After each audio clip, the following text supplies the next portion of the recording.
Neno la Bwana.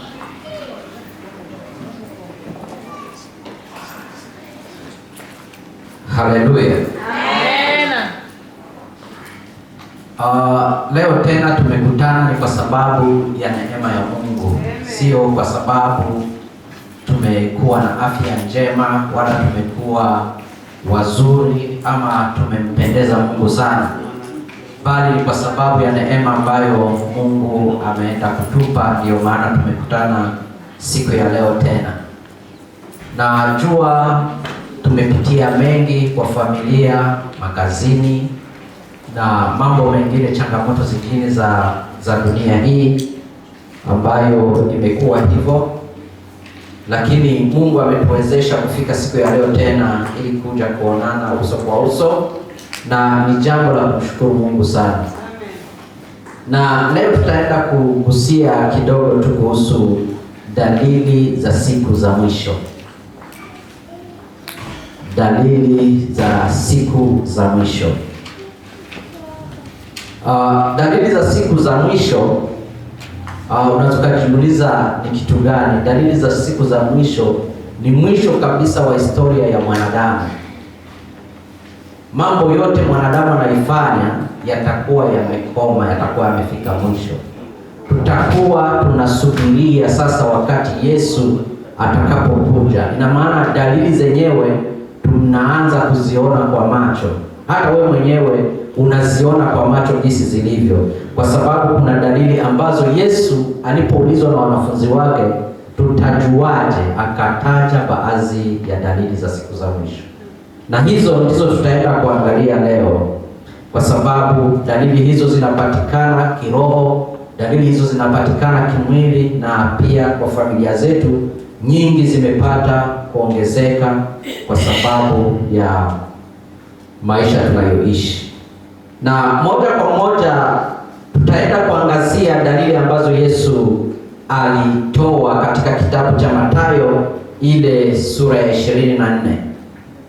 Kitabu cha Mathayo sura ya 24, Yesu alionyesha dalili ya kwanza ambayo inasema kwamba kuongezeka kwa udanganyifu wa kiroho. Hii imekuwa ni tukio la kwanza ambalo Yesu wakati walimuuliza akasema kutakuwa na udanganyifu utaongezeka. Ina maana kutakuwepo vitu ambavyo vitabuniwa ambavyo havitakuwa sawasawa na neno la Mungu. Haleluya. Na ukisoma Mathayo hiyo 24 mstari wa 5 anasema hivi: wengi watakuja kwa jina langu wakisema mimi ndiye Kristo, nao watawapotosha watu wengi. Kwa hiyo tunaenda kukuta kwamba dalili ya kwanza itakuwa ni uongo tu. Katika maneno haya tutaona kwamba utaanza kuona, Yesu anasema utaanza kuona manabii wa uongo. Ukiuliza jirani yako, umewaona? Haleluya. Hawa manabii wa uongo watakuja na watasema mimi ndimi Kristo, na wengi wamejiita wa Kristo, wengine wanajiita wa Mungu, wengine wanajiita manabii wa uongo. Hii ni dalili mojawapo. Yesu alisema kwamba watatokea wengi, na sasa hivi wamejaa wengi. Na hakuishia pale, akasema kwamba mafundisho yasiyo ya Biblia yatakuwepo. Saa hii unakuta watu wako kwa kongamano kama wanaita kanisa. Kwa sasa hivi kila kitu kinaitwa kanisa, lakini utaenda kukuta mafundisho yako kinyume na neno la Mungu ambao ni Biblia. Si hapo? Haleluya. Haya yamekuwa ni mafundisho mengi yasiyoambatana na neno la Mungu. Hili Yesu alilionyesha. Pia akaongeza kusema kwamba kutakuweko na miujiza ya uongo. Si mnaona hiyo miujiza? Haleluya. Amen. Imagine mtu akitoka mahali, anafika mahali anaanza kufanya miujiza. watu wanaanza kuanguka, sijui anasema nimeponya viwete, sijui. Sasa ukienda kuangalia mahali ambapo amezaliwa, viwete wapo. Kwa nini hawatapona? Umewahi kujiuliza hiyo swali? Halo? Kwa nini hawatapona? Na huyu akisimama anasema kwamba walio vipofu wataona, wasiotembea watatembea, watu watapata miujiza. Na wakati akifanya kitambaa hivi, watu wanaanguka, wengine wanasema napokea. Haleluya. Amen. Miujiza ya uongo. Yesu alisema, sio mimi, ni Biblia. Soma hiyo, endelea kusoma hiyo sura. Pia akaongeza kusema kwamba watu watajifanya kuwa waokozi. Watu watajifanya kuwa waokozi. Na maana watu watajifanya wao ndio Kristo. Si mnawaona? Si wapo wengi? Labda kwa nchi yako hayupo, lakini kwetu sisi tumetoka ni wengi. Kwa hiyo ni wewe sasa kutumia akili. Bwana Yesu asifiwe. Amen. Kanisa linapaswa kuwa makini sana na kupima kila roho kwa neno la Mungu. Kama hautapima kila neno kwa neno la Mungu, kila roho kwa neno la Mungu, na kuambia utahangaika na utajua nini kinachoendelea. Amen.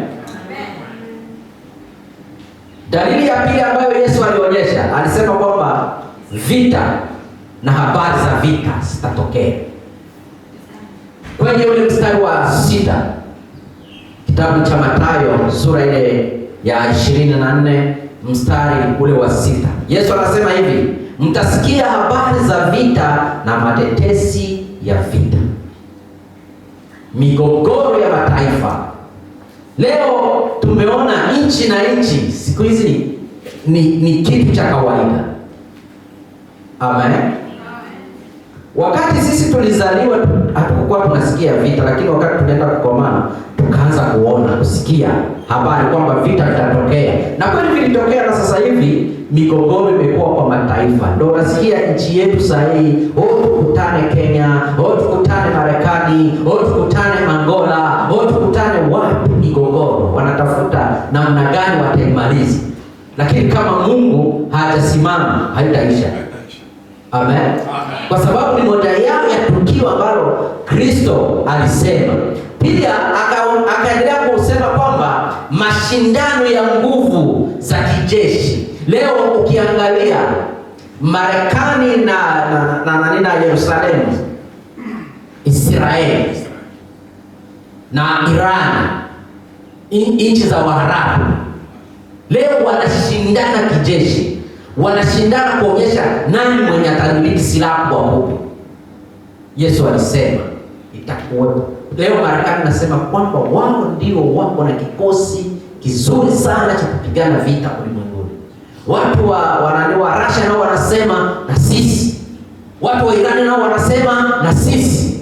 Ukienda Afrika kwetu wa Kongo wanasema na sisi. Ukienda Rwanda wanasema na sisi. Ukienda Burundi wanasema na sisi. Ukienda Tanzania sisi. Kila mtu, yaani wanashindana kijeshi. Yesu alisema kwamba mtawaona, na tunawaona sasa hivi. Pia akaonyesha kwamba hofu ya vita itatisha dunia. Leo dunia haina amani. Hata hapa kwenye tupo watu wanatetemeka, watu hawana amani. Hapa nao wanalinda mipaka, kwa sababu kuna watu wanahitaji kuingia ili wapate kuwanyang'anya nao pia wanalinda mipaka yao. Dunia itakuwa na hofu juu ya vita. Yesu alisema kwamba mwisho bado, hata kama tutaona vita, hii ni dalili tu ya mwanzo kabla Yesu hajakuja. Bwana Yesu asifiwe. Akaonyesha dalili nyingine ya tatu, akisema kwamba majanga ya asili, ina maana kutakuwa njaa, kutakuwa tau, kutakuwa matetemeko ya nchi. Leo njaa imekuwa kila mahali. Watu ambapo walikuwa wakipanda chakula, kuna mahali walikuwa wakipanda chakula na kinaweka na watu wanakula. Lakini kwa sasa hivi watu hawawezi kupanda chakula bila kitu kinaitwa mbolea. Kwa sababu ya nini? Kumekuwa na ukame, yaani njaa.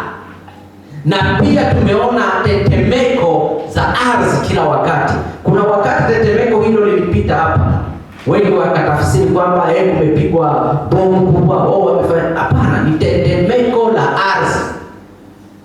Haleluya.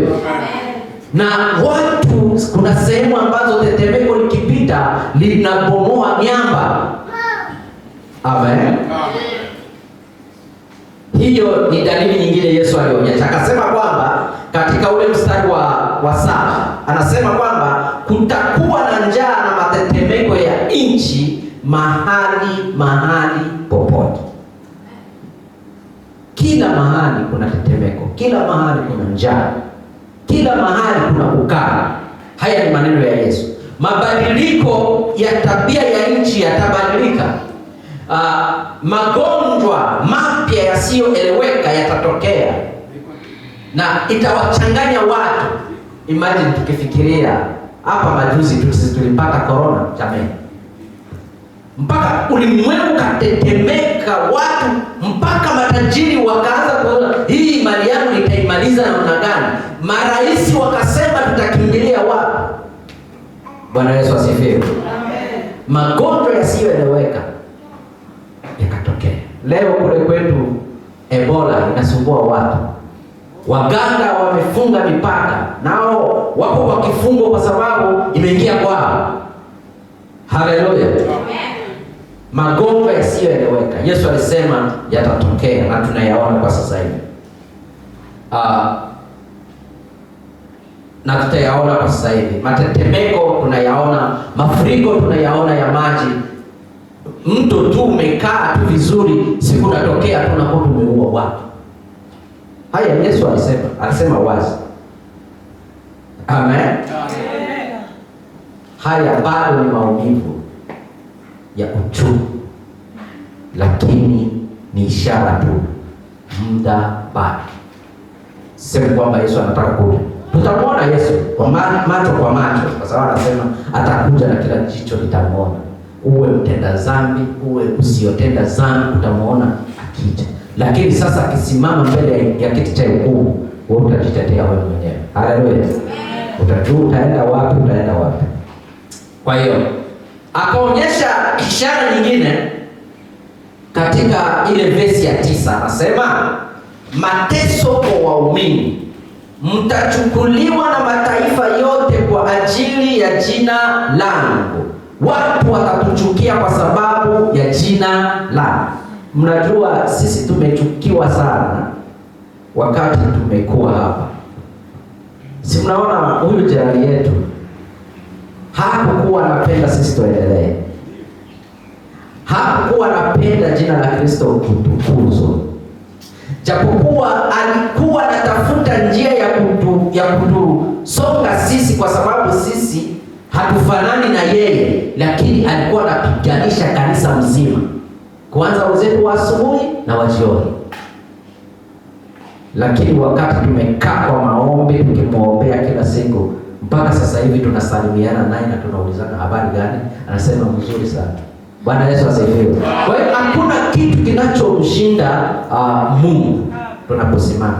Na kwa sasa hivi kuna usalama kabisa tosha sisi na yeye. Amen.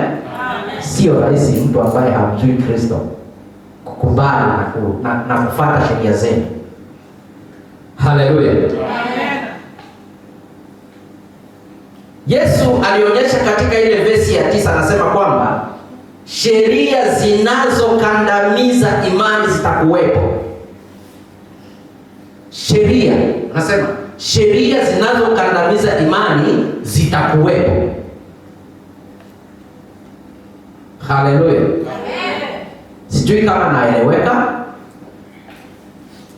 Imani inabaki kuwa imani, lakini Yesu anasema kwamba zitakuwepo na sheria ambazo zitawekwa na watu wa dunia hii, ambazo zitaenda kukandamiza nini? Imani. Ina maana hawatataka kulisikia kusikia neno la Mungu wataweka vipingamizi. Ukitaka kuhubiri neno la Mungu, fanya hiki, fanya hiki. Kama hutafanya, hakuna neno la Mungu. Amen. Haleluya. Pia akasema kwamba kanisa litashambuliwa. Leo tunasikia bezetu barisi kule, watu wanakutwa kanisani tu na wanachinjwa kama wanyama.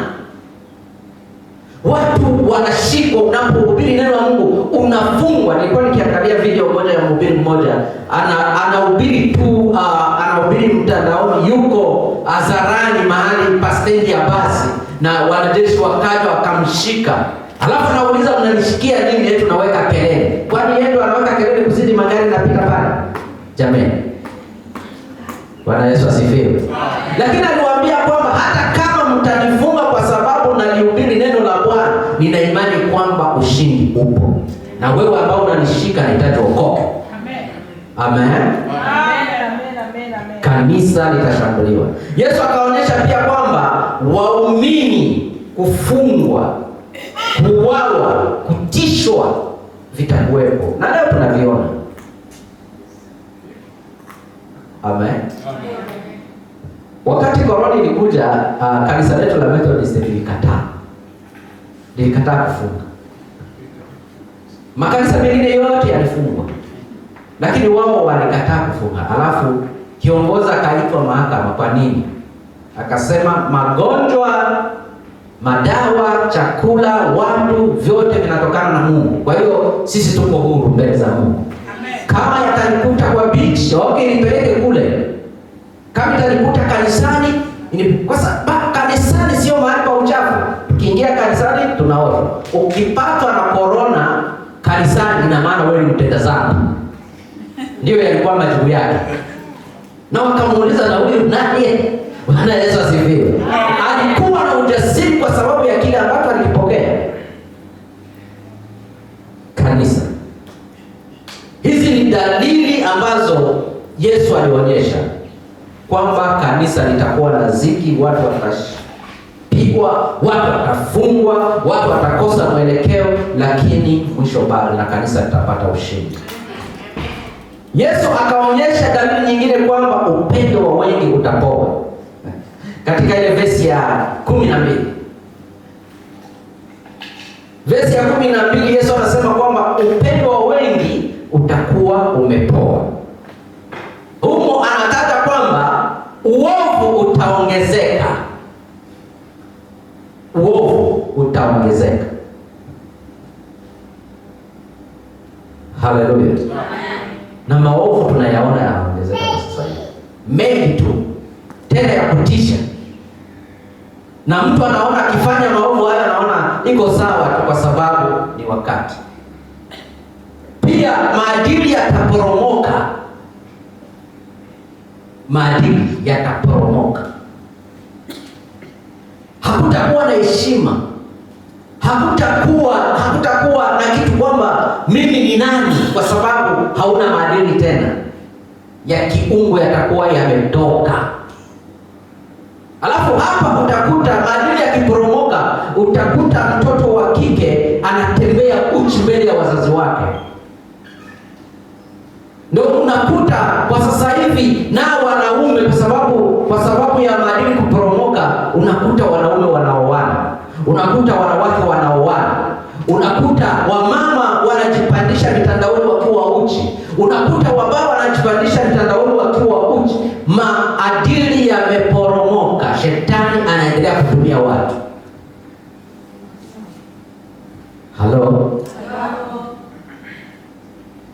Angalia jirani yako,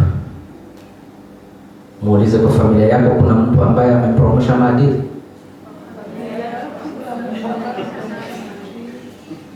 Ni kazi yako kumweka chini na kumwonyesha njia ya Kristo. Haleluya. Anaendelea kuonyesha kwamba watu watakuwa wakatili, wasio na huruma. Watu hawatakuwa na huruma na watu wengine. Na ndio maana unaona hata mtu akikufanyia mema, yule ambaye anafanywa mema anapanga njama za kukuumiza. Anapanga njama za kunyang'anya vitu vyako ulivyo navyo, na unamsaidia, lakini anakuona kwamba wewe si kitu. Unaona? ni ile tabia ya mpinga Kristo ambayo itaingia ndani ya mtu, itaingia ndani ya watu, na huruma itakuwa imetoweka. Na sasa hivi tunaviona, utakuta watoto wa mtu mmoja hawasikilizani, hakuna huruma kabisa, na unakuta kila mtu anaishi maisha yake, hawataki kujua wewe ni nani. Hii inaonekana katika familia zetu, katika jamii zetu, na hata baadhi ya makanisani. Kuna watu wakiona huyu ana karama hii, lakini wanataka wamalize ile karama. Huyu anasimama hivi, hawataki aendelee, wanataka arudi nyuma. Bwana Yesu asifiwe. Yesu alituonya akasema, hizo ni dalili mtaziona na sisi tunaziona. Akasema dalili nyingine ni kwamba injili kuhubiriwa ulimwenguni kote. Ni ile verse ya 14 anasema hivi, na hii injili ya ufalme itahubiriwa ulimwenguni kote, ndipo mwisho utakapokuja. Yesu anasema hakuna mwisho utafika kama watu wote wanasikia injili. Na ndio maana tuko hapa leo tunahubiria watu. Ile siku ikifika, hautakuwa na nafasi ya kusema sikusikia wala sikufika. Lakini atakwambia kwamba wakina Sabuni walikuwa kule, na siku ile walisimama wakasema. Haleluya. Lazima injili itahubiriwa kila mahali. Dalili za pili ambazo Yesu alionyesha ni dalili za mbinguni na duniani, au mbingu na dunia. Yesu alionyesha hizi dalili. Alisema nini? Alisema kwamba Yesu alitaja kwamba jua, wakati ule hizo dalili zikifika, hizi za mbingu na nchi, akasema kwamba jua litatiwa giza. Si tunaonana kwa sababu nje kuko mwanga, lakini Biblia inasema kwamba jua litatiwa giza, mwezi hautatoa mwanga, nyota zitaanguka kutoka mbinguni, na mabadiliko ya anga yatakuwepo. Sasa unajiuliza, hii wakati watu watakuwa wapi kama hujaokoka ndugu yangu? Ukisikia kwamba kutatiwa giza, ina maana hakutakuwa mwanga hata kidogo. Hata hizi taa, unaona hizi taa zinawaka, zote zitazimwa kwa mapenzi ya Mungu. Hivi vimetengenezwa wanadamu. Yeye atasema tu, atafanya ulimwengu mzima giza linaingia, na anakaza anasema kwamba hata mkitegemea mwezi hautaonyesha mwanga, na zile nyota ambazo mnaona tu nazo zitaanguka, zitakuwa chini. Haleluya. Nadhani utakuwa wapi siku hiyo? Hakuna kitu nitakimbia kwenda kununua tochi hii ya hivi. Utapitia wapi? Na anasema itakuwa ghafla, hakuna kuaga kwamba itakuja siku fulani, itatokea ghafla. Haleluya.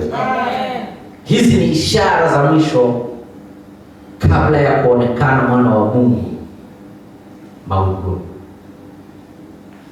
Hivi vyote vitakuwepo. Amen. Amen. Na jambo la tatu, tabia za watu. Akaonyesha tabia za watu wa siku za mwisho. Kitabu cha Timotheo wa pili sura ya 3 anaonyesha tabia za watu wa siku za mwisho. Kwanza inasema kwamba wenye kujipenda wenyewe, watu wenye kujipenda wenyewe. Haleluya. Amen. Muulize jirani yako, unajipenda mwenyewe?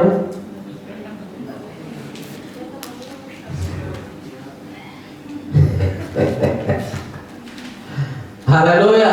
Amen.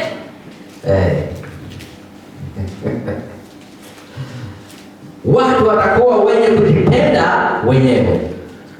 Pia watakuwa wenye kupenda fedha. Tukisema fedha ni kupenda pesa. Haleluya. Na tukiangalia kama sisi sisi hatupendi pesa, tutaona kwa matendo, kwa sababu kile ambacho kinasemwa kama hakipo kinakuja.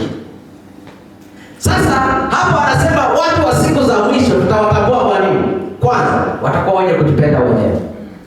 Ina maana ukimsogelea yeye anasikia wewe unanuka. Halo? Mkitembea naye kwa barabara, yeye anaona yeye anatembea vizuri, wewe unatembea makosa. Mkifika mahali anaonekana yeye ndo anavaa vizuri, wewe unavaa makosa. Ndio tabia za watu wasioamini. Biblia ndio imesema watu wenye kujipenda wenyewe. Pia wanasema kwamba wenye kupenda fedha. Haleluya. Amen. Si kama nadhani inaweza kusema kwamba mtu ukipata pesa unapeleka zote kwa wale wahitaji, mayatima, wajane. Sahii huko kuna nchi nyingi ziko na wakimbizi, unaweza kununua chakula ukatuma wakimbizi wakala. Haleluya. Na kama hatupendi pesa, tunamjua Mungu, tunampa utukufu. Nadhani kikapu ya sadaka inaweza kuwa kijana. Na kama hatupendi pesa, tutasikia matangazo baadaye, tumetoa ngapi za sadaka. Amen. Tumetoa ngapi za sadaka. Ni moja kati ya watu wa siku za mwisho ndio tu. Unaweza asifiwe. Pia wanasema watakuwa wasaliti. Ndio maana unakuta wanawake hawaeleweki, wanaume hawaeleweki, marafiki hawaeleweki, vijana hawaeleweki. Kila watu wanasalitiana. Akikusaliti hapa unarukia hapa hivi, hapa na wewe unasalitiana, unaruka hapa hivi, unaachana hivyo na ulimwengu unakuwa hivyo. Watakuwa wasaliti.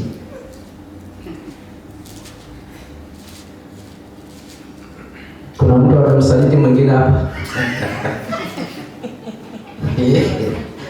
Halo. Amen. Tabia za watu wa siku za mwisho. Amen. Nadhani hapa kwetu hawezi kuonekana. Lakini hizo ni tabia tu. Haleluya. Pia anasema kwamba watakuwa wenye kiburi. Wenye kiburi. Najua watu wenye kiburi hizo wanakuwa kuna kuwaka kwa wanaume. Mtu akiwa mwenye kiburi huwa hatembelei watu wengine, na hapotezaki muda kukaa na watu wengine kwamba waongee sana, wanampotezea muda. Na mwanamke akiwa na kiburi hakuwaka anataka kusogelea watu wengine, na akipiga mwendo ule wa kiburi ule, kuna style wanawekaka hivi vidole, sijui mkienda mahali unaweza kuwakuta, lakini akitembea unaona ni yeye tu. Amen. Amen. Lakini kwa watu wa Mungu hawapo, kwa sababu sisi tunaishi maisha ya kawaida. Hao watu wapo nje huko. Tabia za watu wenye kiburi hawa, hata ukisema kitu gani yeye hana kwake, hakuna kitu. Hii ni picha halisi ya dunia ya leo, kwa sababu tumeona tuna rais huyu wa Marekani, yeye anaambia mwenzake mwanaume kwamba mimi nitazima hiyo nchi yako leo, alafu akiongea leo, kesho anakuta wenzake wanamlipua tena. Kiburi. Haleluya. Lazima kanisa tuwe macho. Sasa tuangalie nini maana ya dalili za mwisho kwa kanisa. Tunataka kumaliza.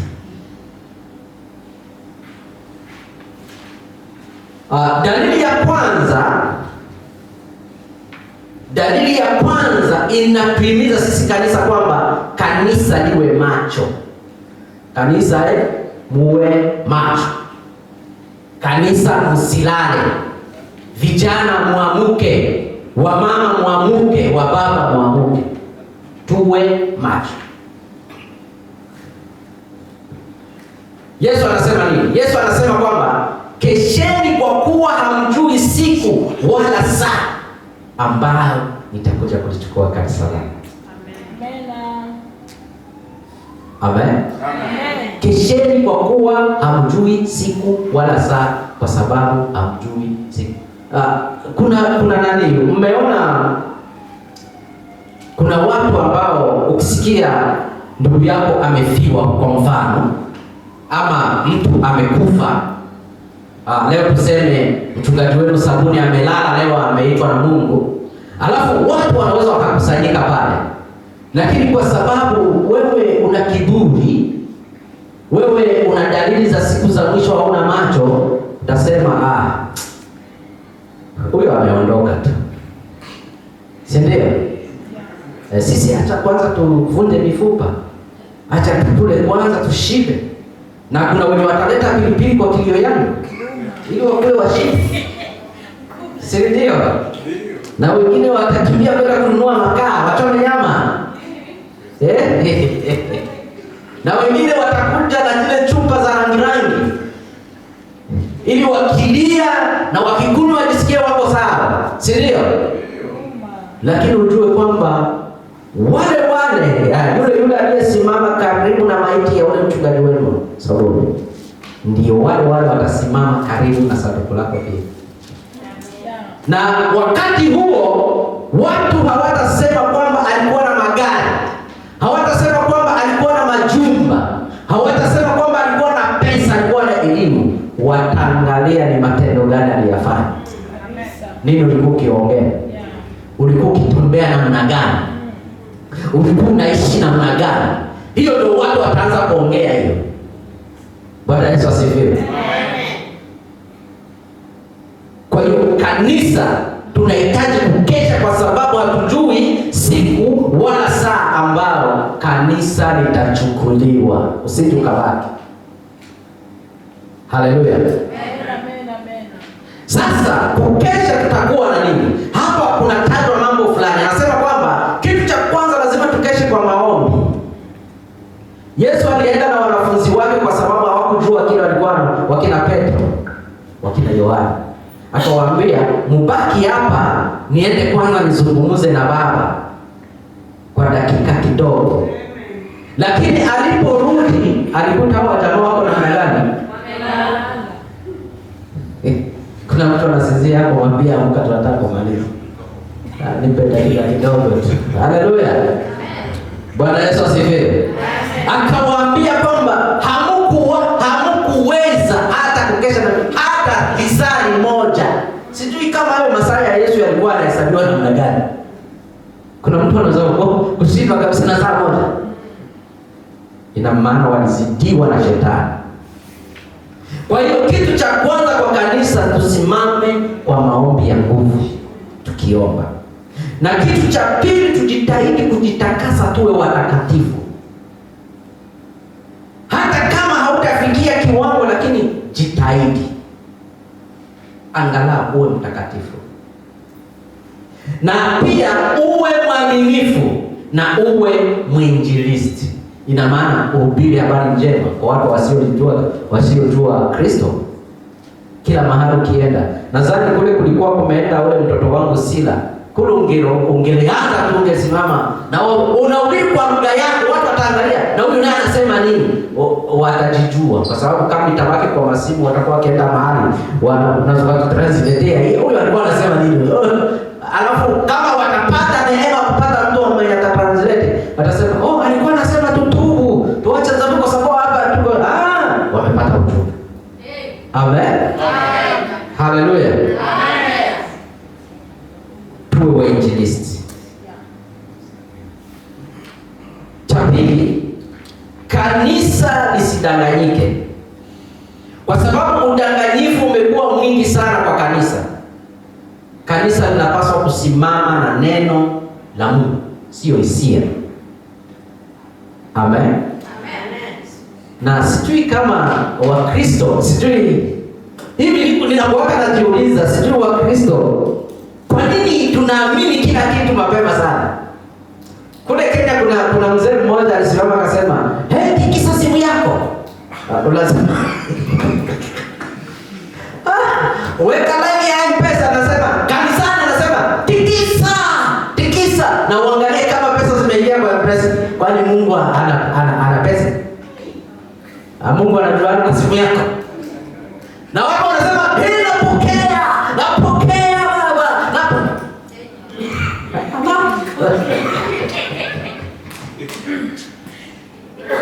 Hii dunia hii. Watu watafika mbinguni wamechoka. Halo. Hivi mtu anakuja kuambia tu pepe hiyo simu yako. Kisa namna hii. Utakuta kama serikali imepingizia pesa. Na hivi vitu vinafanyika ni kwetu Afrika tu. Huku Ulaya hawezi kukuta hivi vitu vinafanyika. Kwa sababu watu kupata pesa utumike. Kama hutatumika hauna nazo. Amen. Kama tutadanganya na huko tutaweka masehemu ya 10 ya mingi sana. Baada ya kutikisa simu hivyo anakuuliza hapa, anakuambia utoe sehemu ya 10. Na hakuna pesa zimeingia. Na watu wanashuhudia, zimeingia. Halo.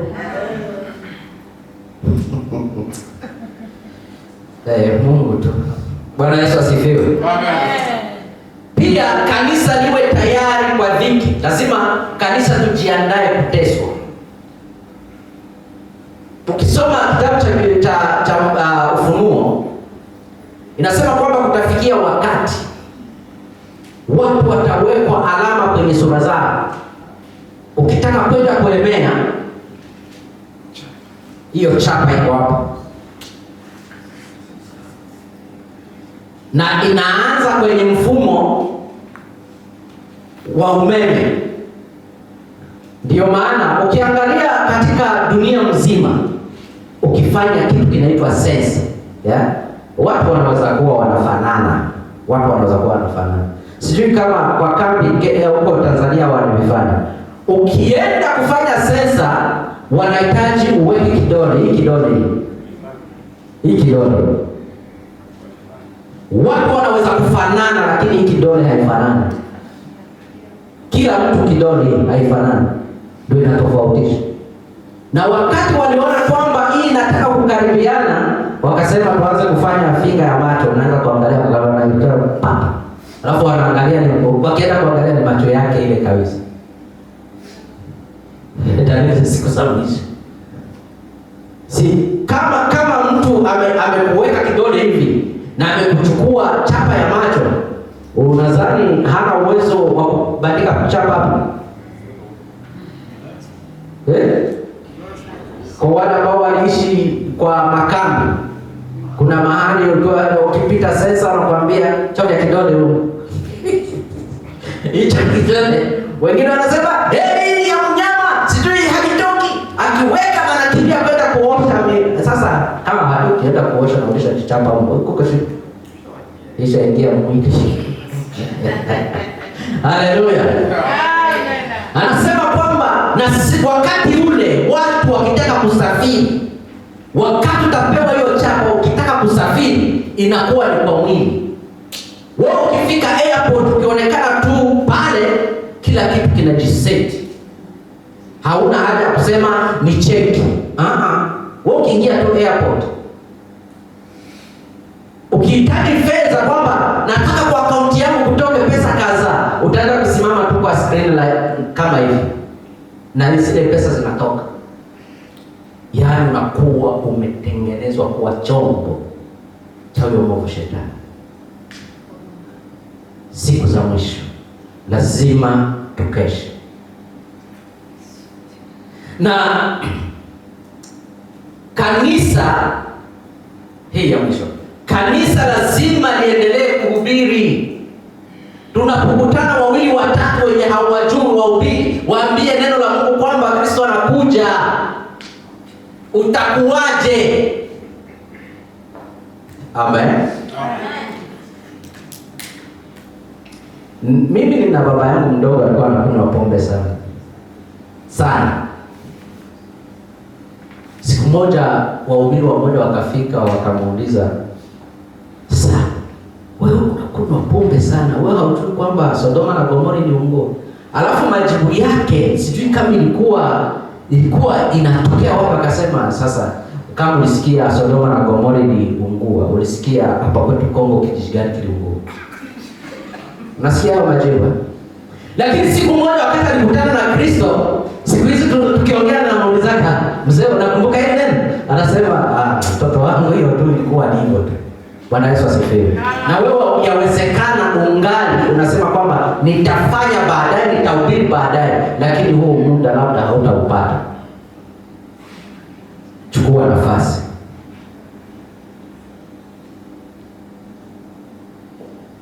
Kitabu chetu cha mwisho ni Luka 21:27. Mwisho wa siku za mwisho ni kuja kwa Kristo. Anasema hivi, ndipo watamuona Mwana wa Adamu akija katika mawingu kwa nguvu na utukufu mwingi. Huo ndio utakuwa mwisho kabisa wa hizo dalili zote.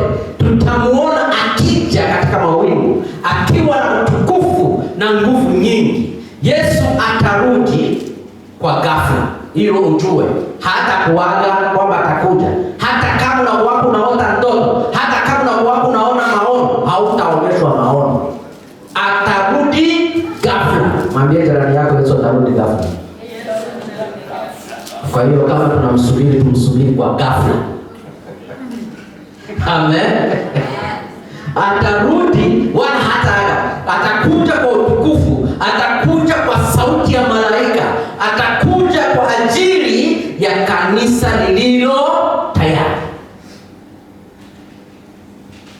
Wengi wanashika kanisa labda ni kikijengwa. Hapana, atakuja kwa sababu ya mioyo ambayo iko tayari, ile imeoshwa, ile imetengenezwa. Bwana Yesu asifiwe. Ikiuliza swali, je, tuko tayari kwenda mbinguni na Yesu leo? Ndio. Wangapi wako tayari? Tupandishe mikono, twende. Na inaweza kuwa vizuri na Mungu akuje nafunge hiyo mlango na tunyangwe na twende. Haleluya. Wengine watasema bado ningali nasoma, bado ningali na akikuja hakuna, tafadhali. Haleluya. Siku za mwisho si siku za kuishi kama kawaida. Lazima tuishi kwa utukufu wa Mungu, tukiimarisha imani, kuomba bila kukoma, kwa sababu tuko katika mashindano na tumtangaze Kristo na tujiandae kwa kurudi kwa Bwana wetu Yesu. Yesu akirudi, dalili zote tutaziona na tayari tumeziona. Lakini akirudi, ninatamani na wewe akukute uko tayari. Akukute uko tayari. Kule kambini tulikuwa kuna mtumishi alikufa. Kabla hajafa alikuwa kabisa alishakuwa karibu na kwenda. Watumishi wakamwendea wakamuuliza, kati yako na Kristo kuna nini? Kwa kinywa chake alisema, mimi sijui. Kumbe hata tunaweza tukasimama kuhubiri, tunaweza tukasimama kuimba, tunaweza tukasimama kufanya kila kitu, lakini hatumjui Kristo. Lakini yeye anatualika, anasema kwamba njoni nami nitawapumzisha, nami nitawapa uzima, nami nitawapa amani. Simama tuombe.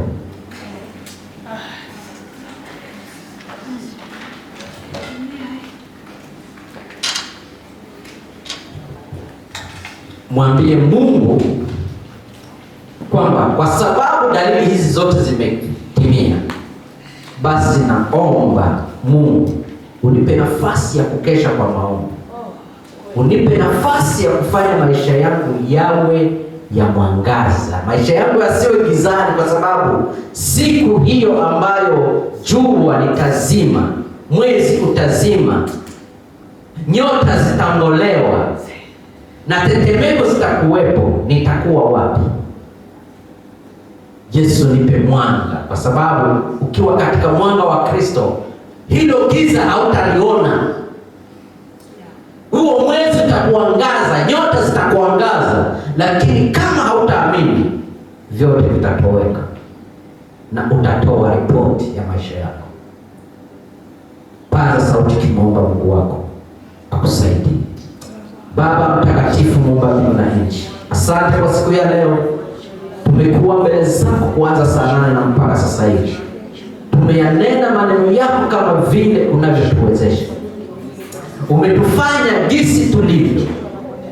Baba, neno hili halijakuja tu kwa sababu ya kusema kuja kuweka kile, isipokuwa kutukengeusha na ulimwengu wa leo na kutuonyesha yaliyo halali, ili tupate kufanya mapenzi yako, ili tupate kukutafuta kwa bidii, ili tupate kujua wewe uliye Mungu wa kweli, ili siku hizo zitakapofika tupate kutembea katika mwanga wako, tupate kutembea katika neema yako, tupate kuona uso wako, tupate kuona wewe Mungu wetu. Asante Jehova kwa dakika hizi na masaa haya ambayo umetupa na afya ambayo umetupa, ili kutembea katika hekalu lako tena. Acha amani yako ipate kutawala kila mmoja.